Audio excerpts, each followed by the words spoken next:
Hi everyone, I'm Daniel, and I just finished playing a true solo run through Edge of the Earth.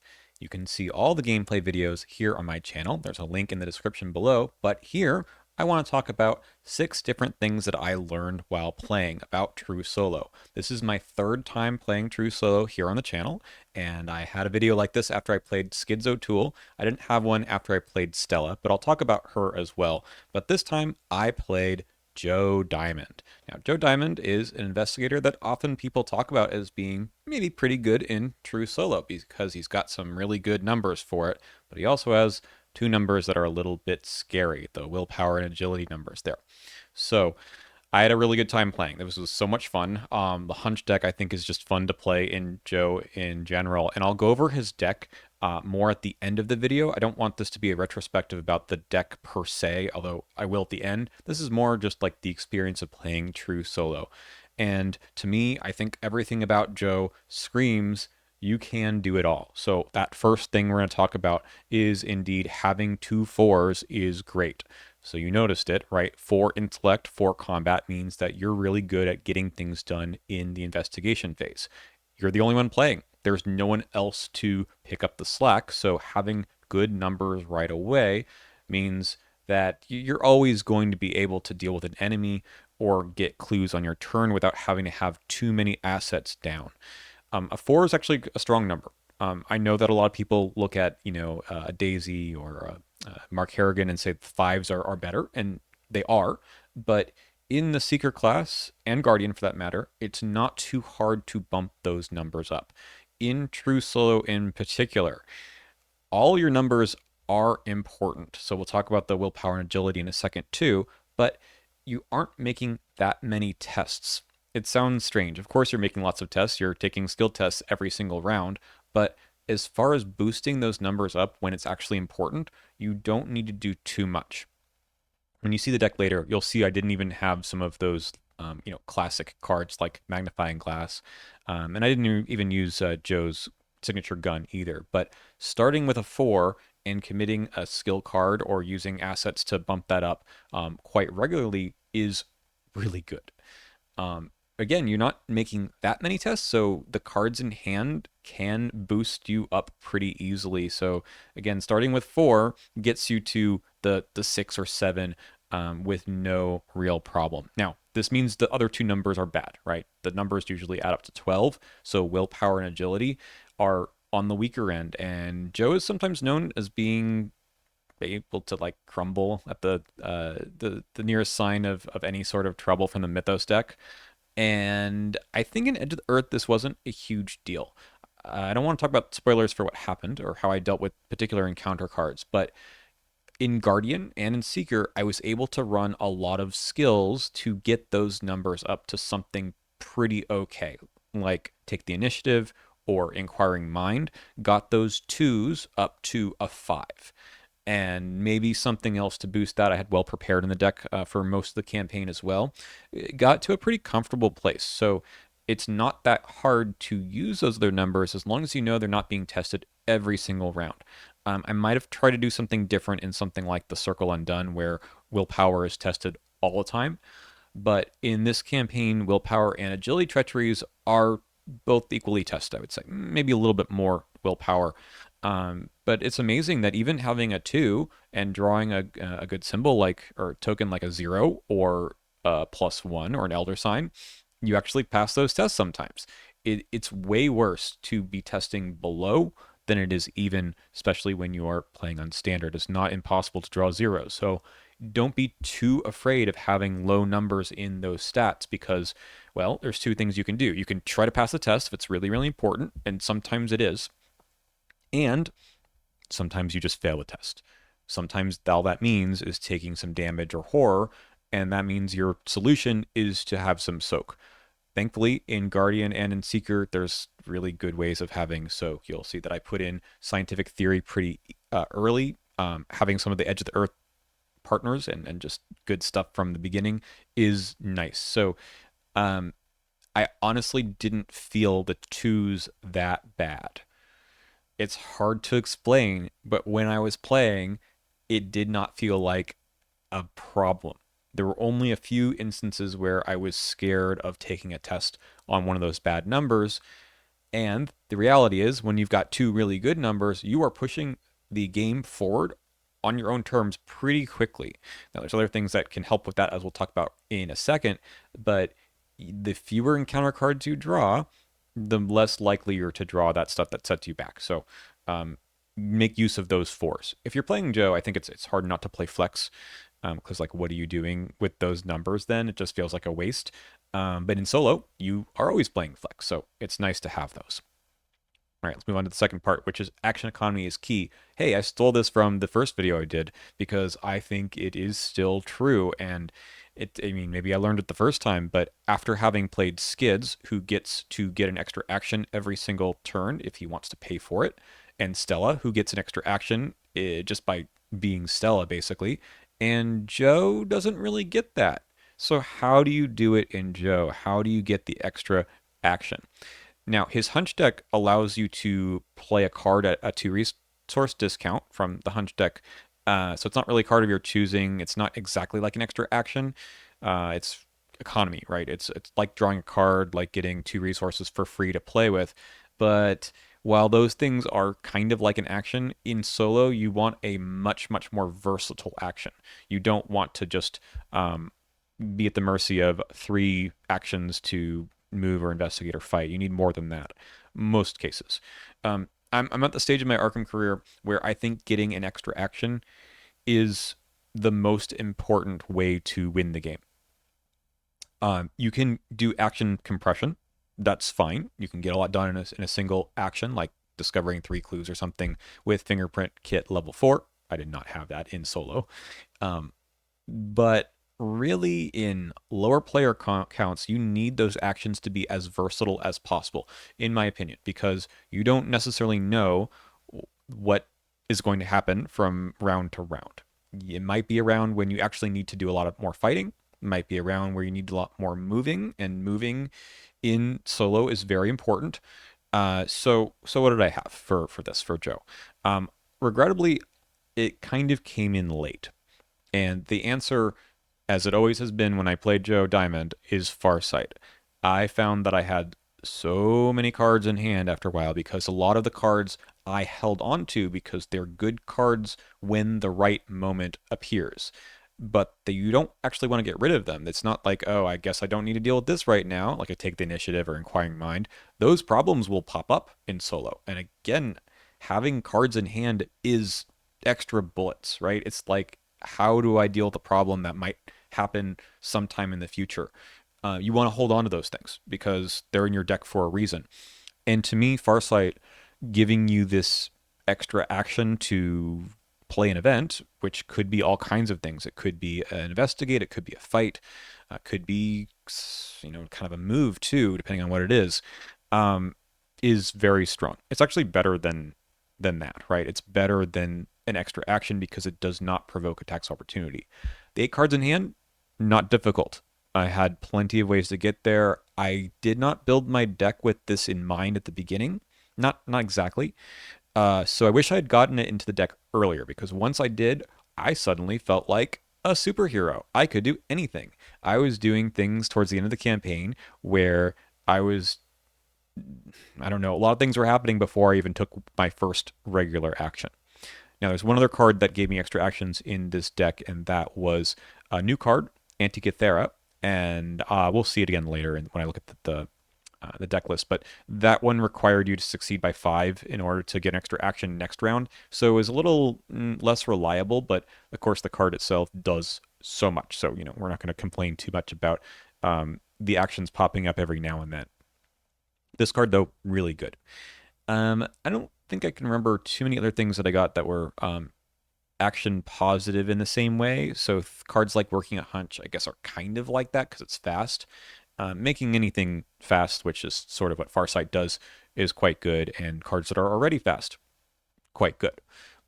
So this is my recommendation. If you've been playing True Solo and you find yourself falling behind, don't feel like it's a problem that needs to be solved with more action compression, but can be solved with more actions. I think it's more reliable and more versatile. That's Again, I think Skids himself is totally fine because he gets to use that extra action on whatever might be important that round. And sometimes just moving away from a murder ball of enemies is going to solve you more actions next turn rather than worrying about the one action right now. Okay. And Stella, this is all part of her game plan, although it wasn't as much, I think, as I got in the other two investigators, and it was still totally fine. But track shoes in that deck, really good. Okay. Evasion is useful in solo. I mean, speaking of those other two investigators, right? Stella and Skids both have a 4 in agility, and sometimes what you need to do is just evade an enemy engage with you so you can get away. And poor Joe, he's got 2. But that's not totally fair, right? Again, with skill cards, daring in the Guardian class for 1, which gives you +3 on an evasion and a fight too. And take the initiative, inquiring mind, you can get yourself to a pretty comfortable number. I was worried.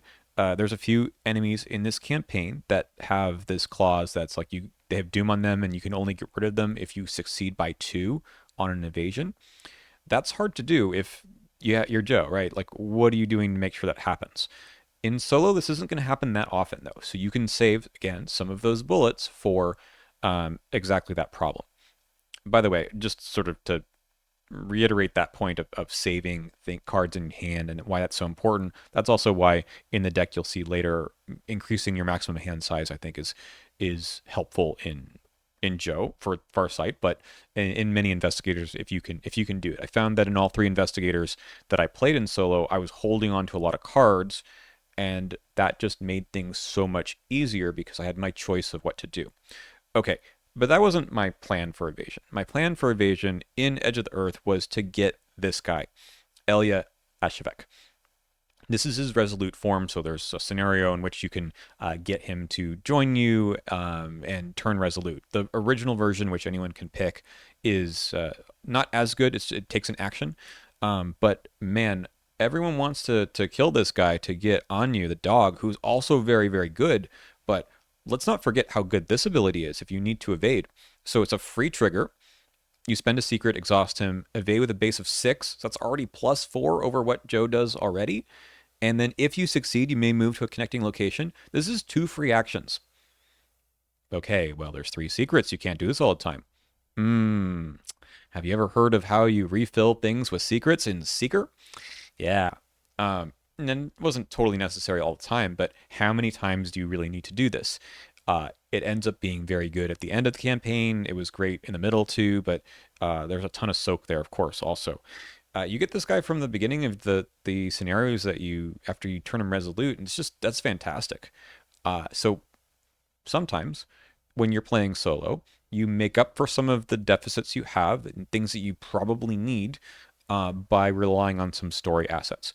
Edge of the Earth, notably, is easier than most campaigns for this reason. There's a lot of story assets that I think sometimes people say that you need to complement enhance, not complement, enhance some of your abilities when you pick up story assets or just upgrade your deck in general. In solo, you probably shouldn't do that. You should complement what you have and shore up those weaknesses, especially if you can get a good use out of them. I mean, this is a permanent card, basically. So there's no reason why you wouldn't have this available from the get-go. So Edge of the Earth, I think, is actually a friendly campaign, among others I'll talk about in a second, for solo for this reason. You pick something that's you don't otherwise have a good ability for, and Evasion, from the beginning, this was what I wanted to do. And I didn't take any other partner the whole time. Maybe I got lucky that he did not die for other story reasons, but we ran with it. It was very good. Okay, thing 4 here is you don't need the best cards. You'll see in the deck that there's some staples, there's some very good cards. I played a Seeker though. Seekers, people tend to say you could just play Dr. Milan, you could play Higher Education to get that willpower number up. You could play Magnifying Glass, it's a tool for Joe, it's not a bad card. Pathfinder, these are all cards that are significantly above the curve And if you want to win in solo, maybe you just put all the best stuff in there. I didn't. And that's true for my Skids deck, maybe less so for Stella, because I think Stella kind of only builds in a few ways, and Survivor doesn't have as much of the top of the line stuff as the other two classes do. But I didn't put Red Clock into Skids. That would have made things a lot easier. I didn't need to. On standard difficulty, all the stuff I put in was good enough. I even had room for some fun things. And I mean, to me, Antikythera was fun because it was new, but there were other cards that I put in that I probably, if I was being 100% serious, uh, I wouldn't have had to put in. It just doesn't make any sense to do it. There are better things you can do. But look, it's a game. You should try to have fun. But if you're kind of boxing yourself in by saying solo's too hard, I need to put in all the best cards, the broken ones even, I don't think that's correct. You play your game, you get the things that work together the best and synergistically. But even so, I mean, some of those cards would have been perfectly fine. But the cards are still very good. I just probably picked the ones that were slightly below that broken tier. And I was like, can I do this without higher education? And the answer was, I could. I didn't need it. And that's kind of to the second to last point here is that many campaigns, I haven't played them all, in true solo are totally playable. I read a lot online about people these days still harping on true solo as saying that no one wants to play this, it's not designed for it, you should just play two-handed instead, you're just going to die, it's not fun. I don't understand this. Probably people in the first few years of playing this game found that to be that solo was very punishing, and I understand that the card pool was not good enough for true solo. I don't think it was, and playing through campaigns your first run through without understanding what the campaign is expecting you to do and knowing sort of the twists and turns that it might throw at you makes solo way harder because you get yourself boxed into a corner when an agenda advances and you're in the wrong spot. Yeah. I've played Edge of the Earth enough that I don't get messed up by all of that, so it's much easier across the board. But in solo, it's fine. I don't think there were that many gotcha moments in the first place, but I had a great time. And if you know what you're doing and have some experience, and I play this game a lot, I have some experience, but I wouldn't let people's negative attitudes towards true solo keep you from trying it. Again, full card pool, campaign knowledge, these things help a lot. But I didn't see too much. There was maybe one thing that happened in the end of one of the scenarios where I thought, oops, they didn't design this quite friendly enough for true solo. There are enormous maps in this campaign. And I didn't worry about that at all. I actually covered the maps no problem without too much fuss. I didn't have Pathfinder. I had shortcuts. That those are good. But it wasn't a problem. So I urge you to try it. I mean, this is a easier campaign. I think Innsmouth that I played Stella in is also easier. Circle Undone, not that easy, but I did not have a problem full clearing most of that campaign. This campaign, I basically full cleared except for a couple of parts that are hard to do even in a full group. I haven't tried Forgotten Age yet. I haven't tried Dream Eaters, which has some downsides for sure in solo. I haven't tried Carcosa, so I want to try one of those next just to sort of see if this criticism about true solo is really just limited to some campaigns. But I will tell you, Circle Undone was totally fine. This campaign cruised, and Innsmouth also after a certain point was fine. It was very fun and had its challenging points, but really you didn't feel that solo was responsible for anything that was overly difficult. So yeah, I don't get it. I think that people just haven't tried it for a while or they don't find it as fun. But even in the deck building, I think you can still do, you have to be a little bit restrained, a little bit. You can't do some totally janky combo, but that first true solo deck that I did with Skids was a parlay Skids deck. I mean, that wasn't your I'll put all the strongest things in the deck run at all. And this one, maybe a little bit more cohesive of a deck, but even so, there was room for me to put some fun cards in, and I saw them and I played them. So there's no reason for you to feel like you can't build the deck you want to play in solo. It's easier in higher player counts, but this is going to sound crazy. Sometimes I think that solo is easier than two player, and that's because you have a little bit more control over what's going on. You don't have some other player who's trying to do something different. And when you draw two enemies and neither of you are set up to deal with enemies in two player, it's really hard to get out of that hole. In solo, you just have to make sure you plan how you get around drawing a single enemy and what if you draw another one next round. And it's not that hard to do it in many investigators. I'm not saying that every investigator is fair game for solo, but even ones that seem to be a little bit weaker, like Skids and Joe, who, by the way, I think is totally underrated in general, it was fine. It was totally fine. Oh, but you know what? Sometimes you have to get lucky. The first time I played it and I showed this image of what the Elder Sign to auto fail ratio was, it was ridiculous. I think I had 29 Elder Signs to 6 auto fails in Skids. This was a lot more reasonable, but 16 to 5 is still pretty lucky. When I played Stella, it was about 50-50. It was not skewed in one way or another. This was nice. This was really nice, but it wasn't as absurd as what happened with Skids. So, uh, look, luck is part of the game, and maybe I've just had a very charmed 3 runs, but I don't think so. That the variance like that does not change things too much, in my opinion. Okay, now I'm going to show you the deck. So if you're done with thinking about True Solo in general, thank you for watching. Tell me what I should play next. That would be fun. I'm not going to do True Solo again for a little while on the channel, but I would love to hear more input about what you'd like to see. But otherwise, I'm going to talk more about Joe's deck. All right, here we are. So this is the original deck. Nope, this is the level 44 deck. So I've got 44 XP in this deck. I'll briefly show the original one, I guess, at the end. It's maybe more important or interesting to see this. I like to talk about Joe's Hunch deck. I think the wisdom around Joe's Hunch deck should be things that cost 2, maybe 1, because that's where you're getting the most value. But honestly, it's not just about that. And it's not just about, do I play it every single round? It should be stuff that has a large impact when it's discounted / you don't have to draw it. Does that make sense?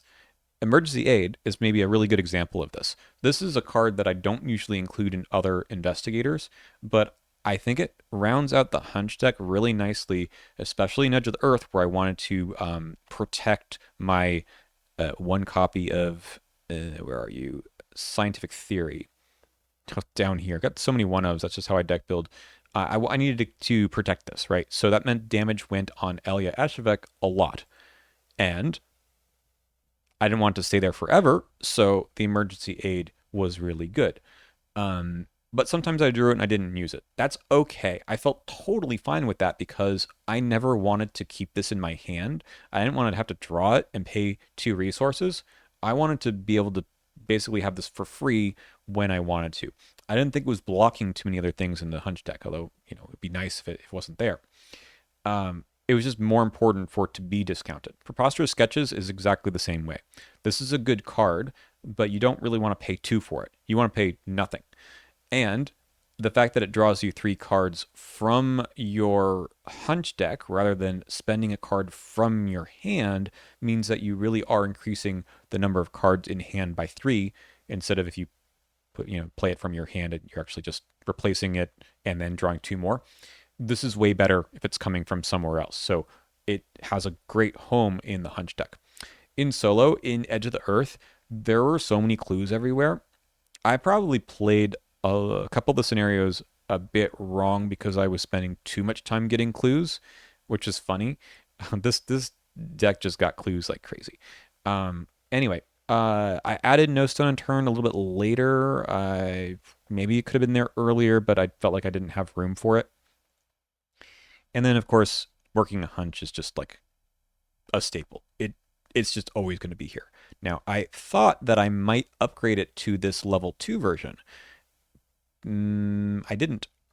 I never thought that it was worth the 4 XP or the 2 XP for one of them because in solo, you generally don't um, need to move on that much. I don't think it's bad. It's just that it wasn't worth the 2 XP. Like I was usually having to backtrack and then I'd pick up the clue later. But just getting fast one clue from your current location, it's always playable. So I don't think the upgrade is that important. Maybe in higher player counts where you just never go to that location and you're hoping that someone gets like 2 clues and then the third one that's still there you can pick up without going there. That's probably better. In solo, I thought it was going to be better in Joe, but it just didn't feel worth it. And then the last one was this correlate all its contents. If you haven't played with this card, I've talked about it a lot. I think it's really, really good. Um, I intended for part of this deck to be the succeed by exactly archetype, meaning that you have to succeed by 1 or 3 for this one to get the 2 charges or secrets. And those secrets could have gone on Elia for extra evades, could have gone on the Grim Memoir. That's probably it. Oh, no, I had the Green Soapstone. For solo, that doesn't make any sense, though. There wasn't enough things to fight.